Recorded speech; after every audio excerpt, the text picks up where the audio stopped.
My name is Chris Davis. Legally, it's Christopher Scott Davis. The Scott is somewhat relevant because my mom was Sheila Scott, and her picture is on the wall in the Ice Follies, I think of 1931. She's one of the young kids who's wearing a bunny costume. So I always get a kick out of seeing that. So I became a member in 1958 at the age of 2 when we moved back to Canada. My brother and I were born in Northern Ireland. My mom's Calgarian, my dad's English. They met in the Air Force in Halifax, and we ended up living in Ireland and England for a number of years. Came back, and so as long as I can remember, I've been a member of the Glencoe Club.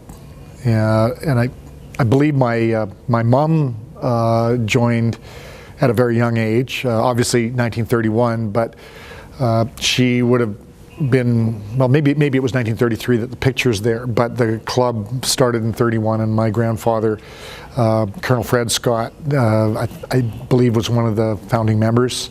And so we've had the benefit of having belonged to the club almost since its inception. I remember being here for swimming programs as probably when I was 6, 7 years of age. I particularly remember doing figure skating at the age of 9. We moved to Vancouver for 3 years in 1965, but before we moved to Vancouver, my mom had got us into some programs here. We were quite active in the summers in the Canadian Red Cross swimming programs. They had a series of progressive badges that you could earn. I think it was based on the color. I think you started with green and maybe went to red, blue. Eventually, that program fed into the bronze medallion, which was kind of the pinnacle unless you wanted to get into lifeguarding. And I never actually got my lifeguard qualifications, but coincidentally ended up working here at the Glencoe in 1974 through about 77 lifeguarding, because as a private club, we were okay having lifeguards who had a bronze medallion qualification. So that fit well with my other interests in the mid-70s at the Glencoe. I'd been involved with the Glencoe competitive swimming program from 1971 to 1975, and also was one of the kids that was involved in the Glencoe's initial water polo program, which we had from about 1973 till probably the late 70s. So there was lots of crossovers and lots of reasons to be down at the Glencoe Club.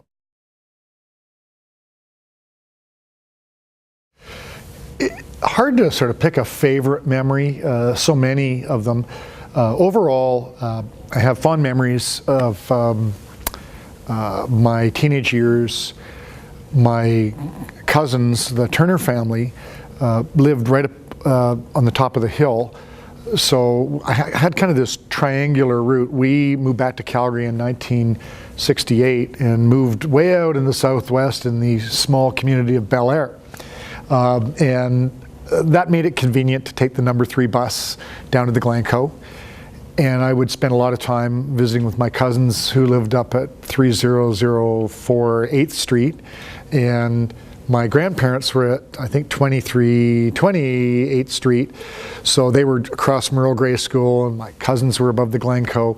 So it really made it easy to come down here and spend time with family, but also take advantage of the facilities.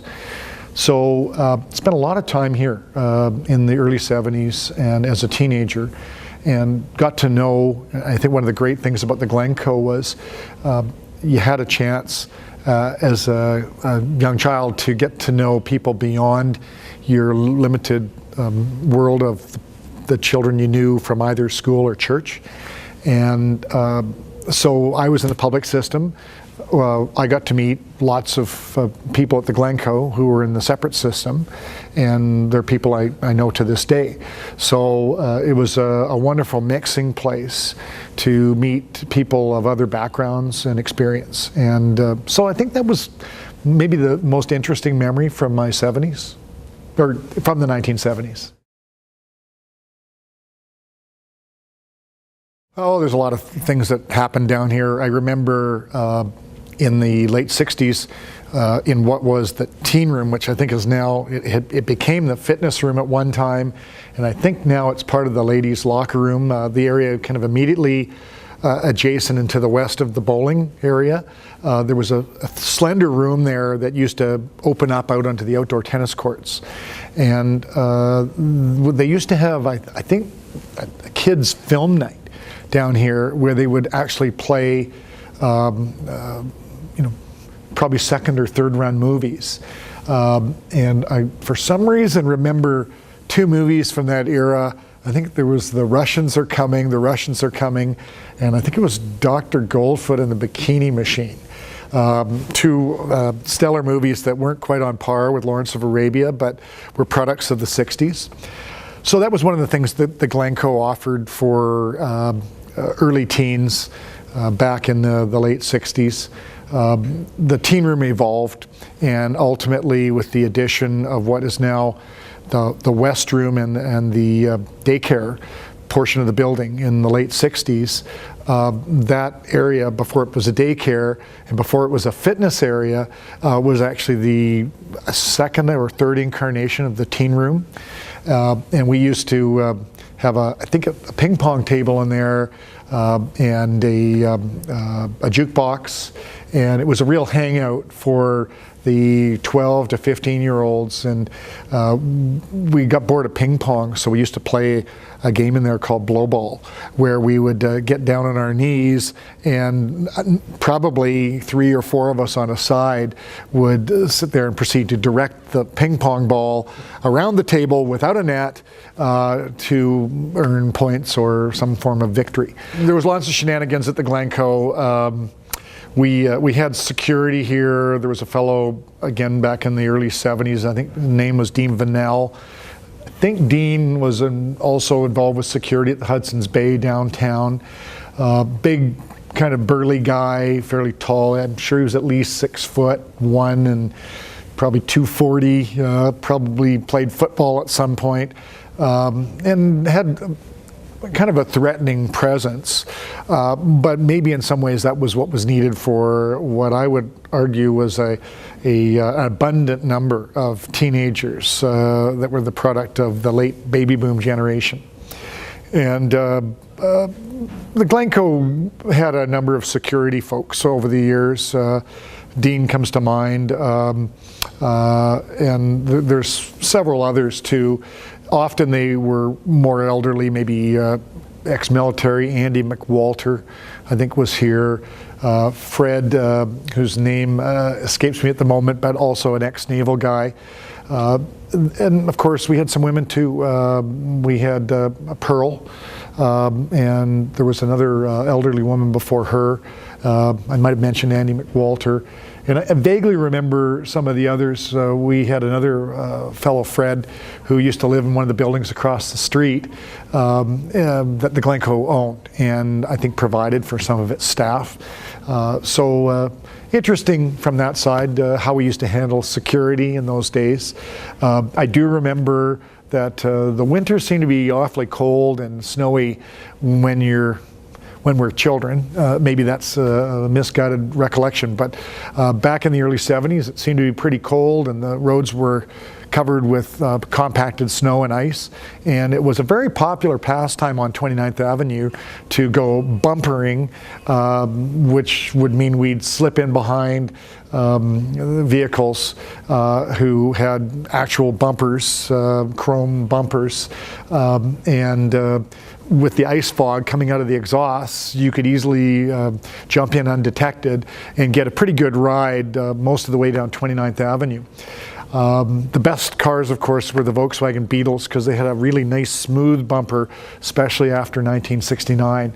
And that was one of our winter pastimes at the Glencoe, never formally condoned by club management. Recent sad memories are some of the experiences, recollection services. I know we have a euphemism now. I think we call them celebrations of life,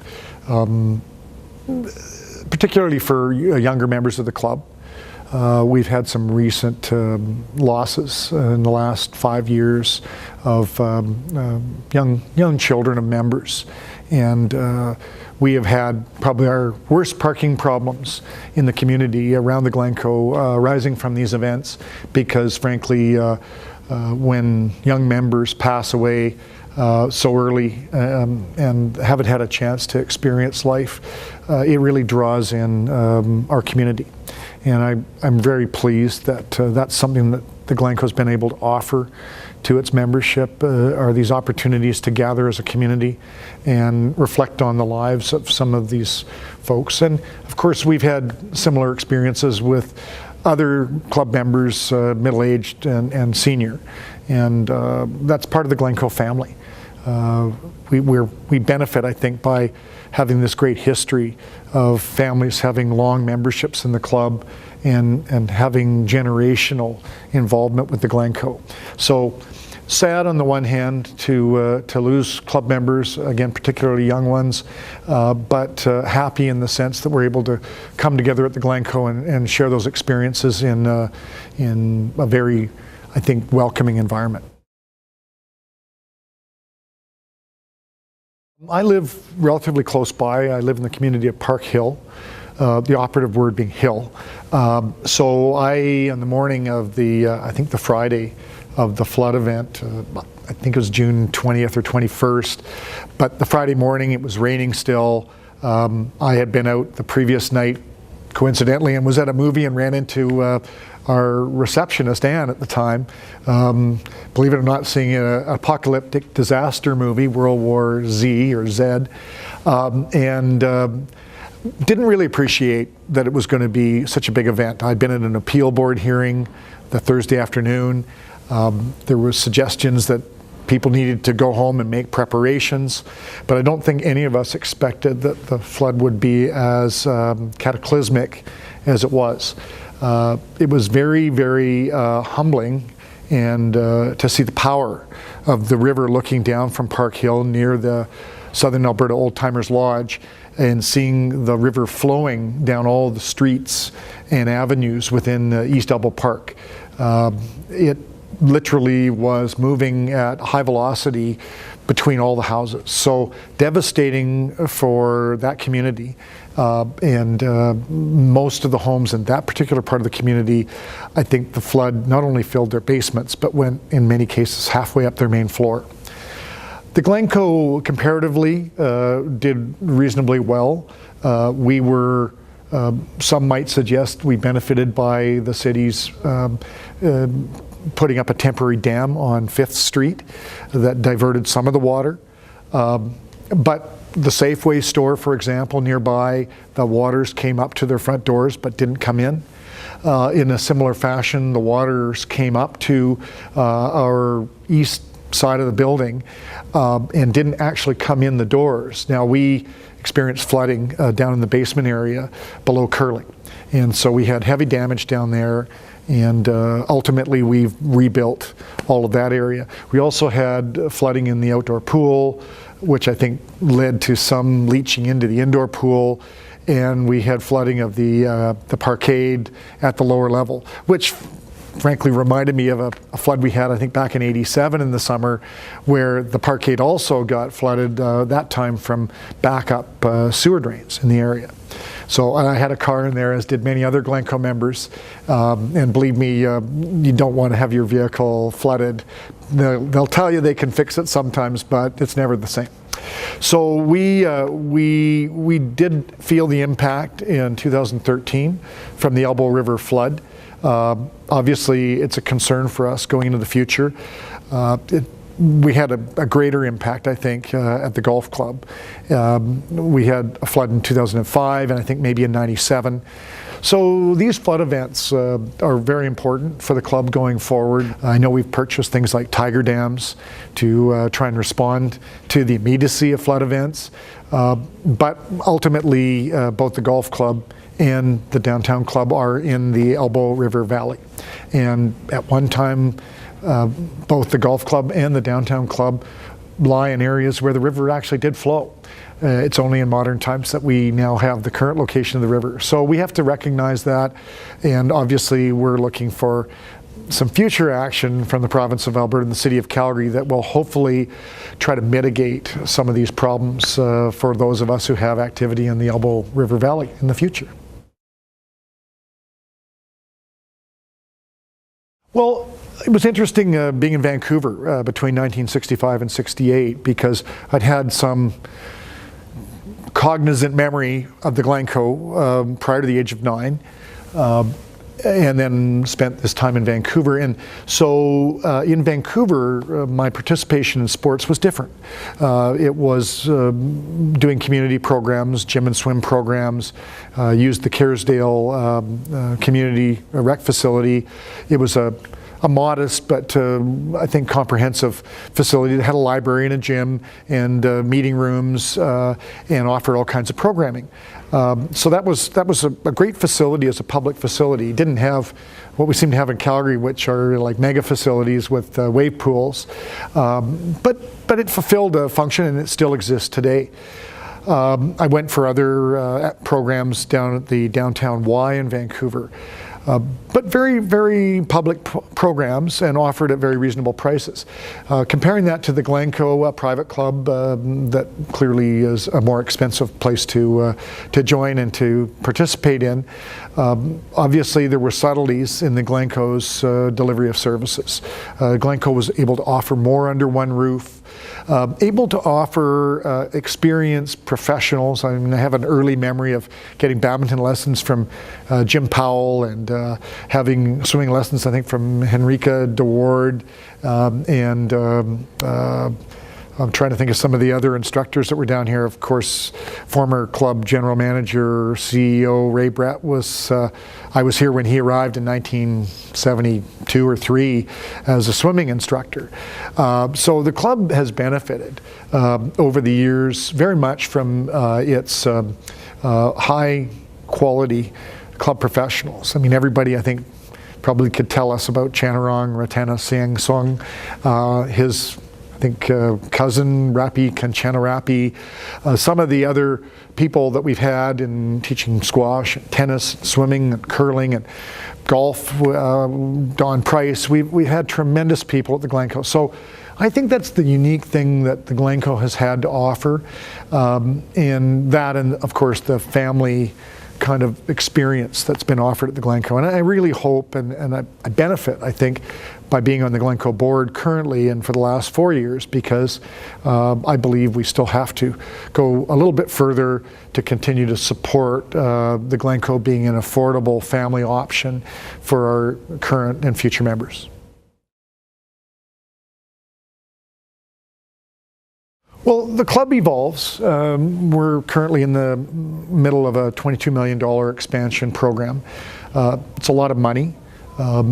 It's surprising because we've had other expansions in the past, but they've been in deflated dollars. I think when we did our reconstruction of the swimming pool to build the initial fitness facility above the swimming pool, it might have been in the range of $2 to $4 million for, you know, a significant project. So these things cost more and more money. But as our current CEO, Greg Lundmark, will remind us, if you stay static, you're not moving forward. And I know that sounds like it's self-evident, but it's not good enough to just maintain.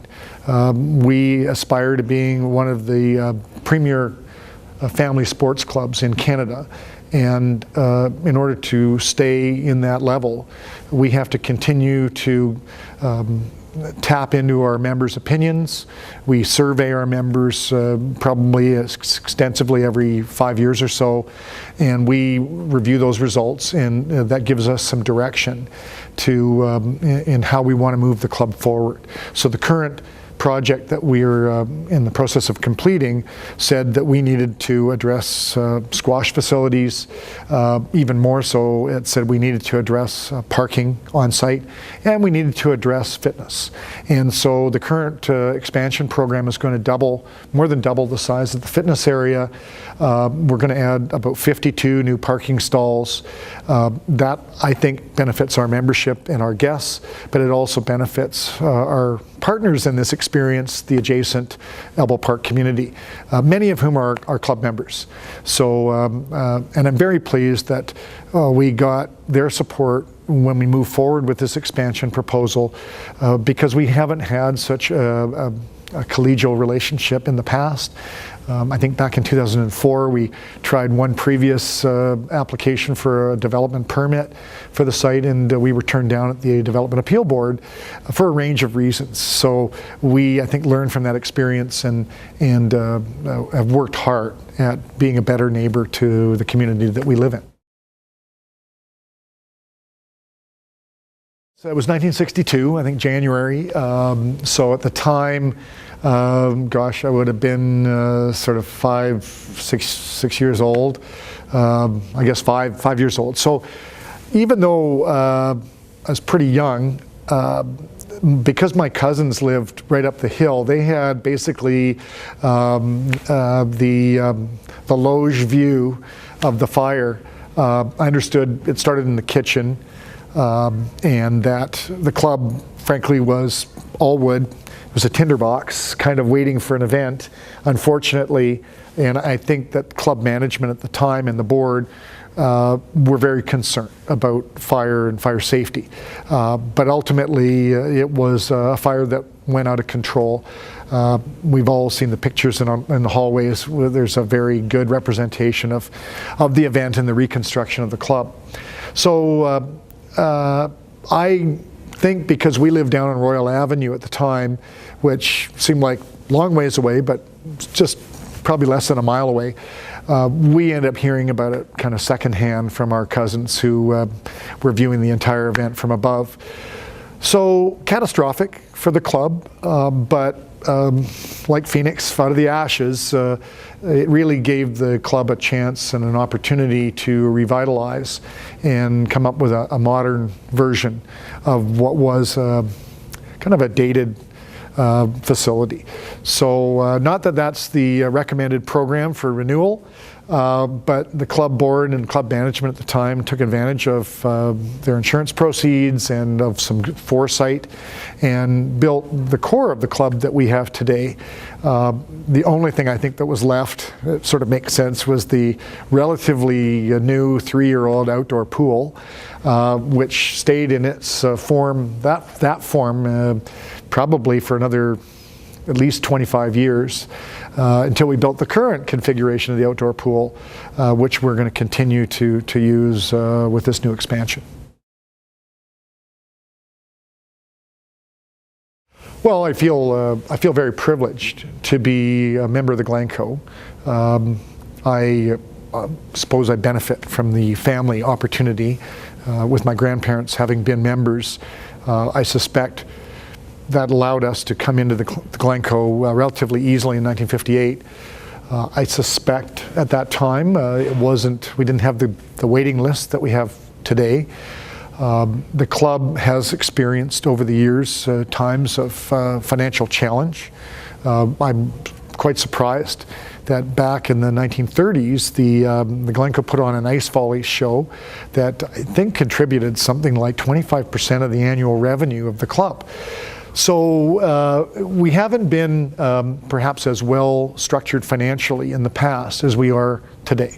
One of the big events that I think benefited the downtown club was the decision by management and the board at that time in 1984 to take a risk, and with the direction of the membership, buy an insolvent golf club facility west of Calgary, essentially on some pasture lands adjacent to the Elbow River, just off Highway 8.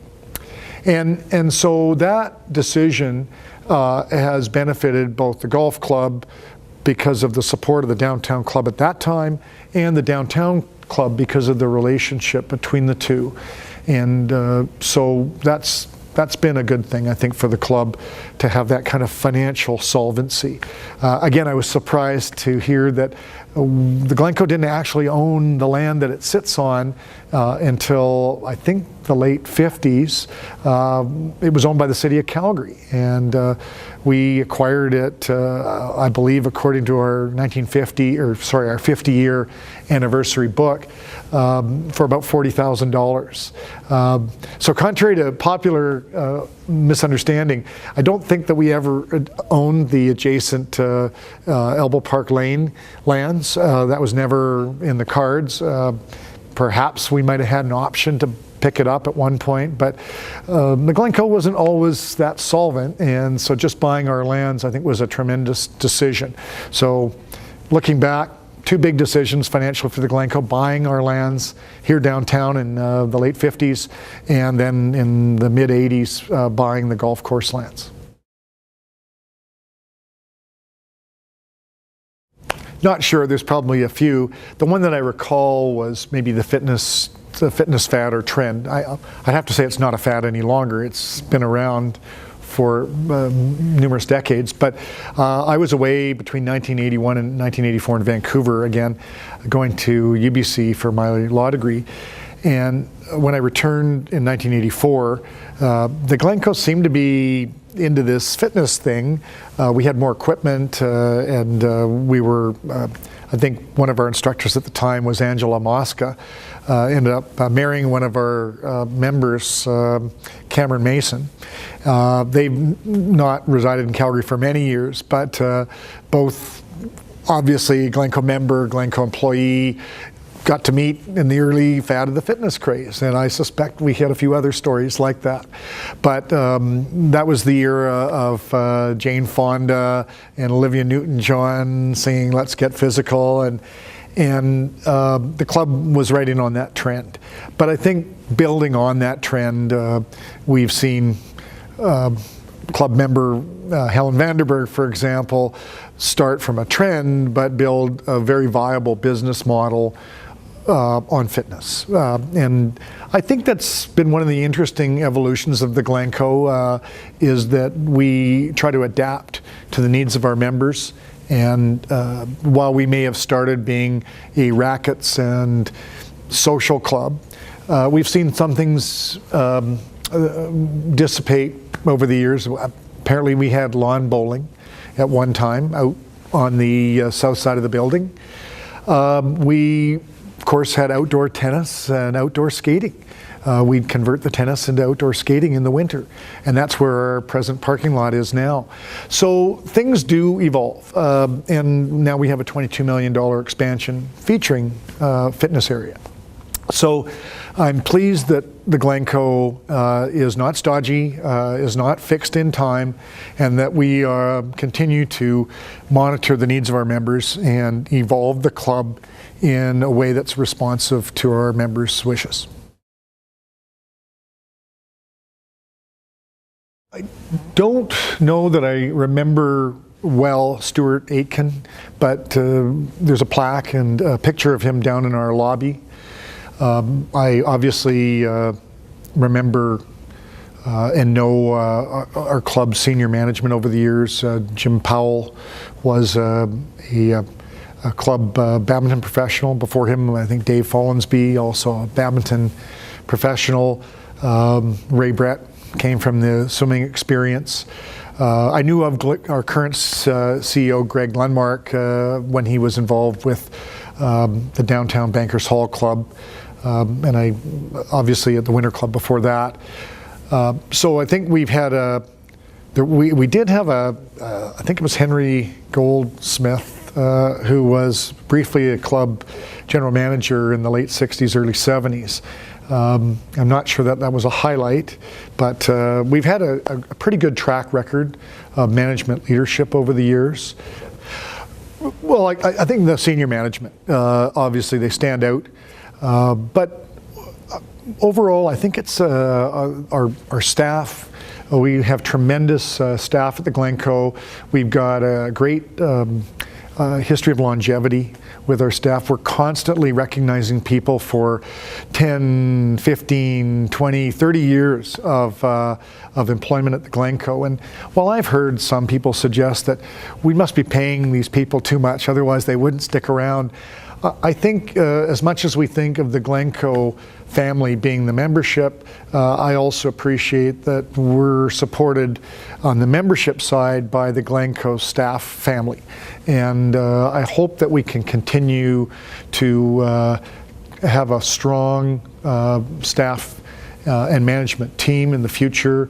I believe that staff feel that way, and I think most members do too, but we have to remind each other from time to time that we're kind of all in this together. And I have to say this story because it's a good one. There was a member who approached one of our security team back in the late 70s, early 80s, and he was an ex-military guy and was quite happy to respond in a very pithy fashion. And this member approached our staff member and complained about some activity at the Glencoe, and clearly didn't feel that they were being responded to appropriately, and said, you know, I pay your salary. And this fellow, without missing a beat, reached into his pocket and handed her a quarter, and he says, ma'am, here's a full refund of your contribution to my salary. I don't think that he'd get away with that today, but frankly, it's probably the right response in the circumstances.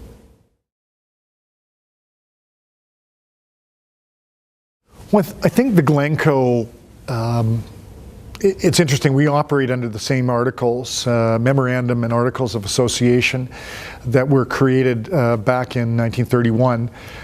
Interesting on one hand to say that we've stayed true to that vision, but on the other hand, probably need to spend a little time revisiting that. We've tweaked those constating documents over the years, but I think as part of our evolution of a club, we constantly need to revisit what we stand for.